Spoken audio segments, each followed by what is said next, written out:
டொயோட்டானுடைய price actually இந்த vehicle வந்து நம்ம ஊரில் சேலில் இல்லை.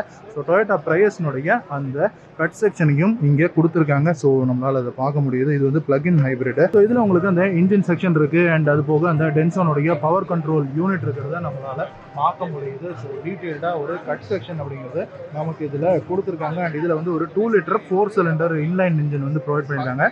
ஸோ இதனுடைய பவர் அவுட்புட் அப்படின்னு பார்த்தோம்னா ஒரு 112 கிலோவாட் பவரும் உங்களுக்கு வந்து 190 நியூட்டன் டார்க்கும் வந்து உங்களுக்கு வந்து ப்ரொவைட் பண்ணும். அண்ட் இதில் இருக்கக்கூடிய அந்த பிளக்இன் ஹைப்ரிட்னுடைய பேட்டரி கெப்பாசிட்டி வந்து ஒரு 13.6 கிலோவாட் பேட்டரி வந்து உங்களுக்கு கொடுத்துருக்காங்க. இதில் வந்து ஒரு பர்மனன்ட் மேக்னெட் சிங்க்ரனஸ் மோட்டர் வந்து உங்களுக்கு வருது.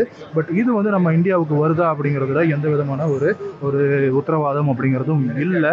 ஸோ நீங்கள் பார்த்தாலே தெரியும், இந்த கட் செக்ஷனே வந்து உங்களுக்கு லெஃப்ட் ஹேண்ட் டிரைவில் தான் வந்து உங்களுக்கு வந்து இதை வந்து ப்ரொவைட் பண்ணியிருக்காங்க. அண்ட் இங்கே வந்து ரியர் சீட்டுக்கு கீழே உங்களுக்கு லித்தியம் அயானுடைய பேட்டரி இருக்கிறதையும் நம்மளால் பார்க்க முடியுது.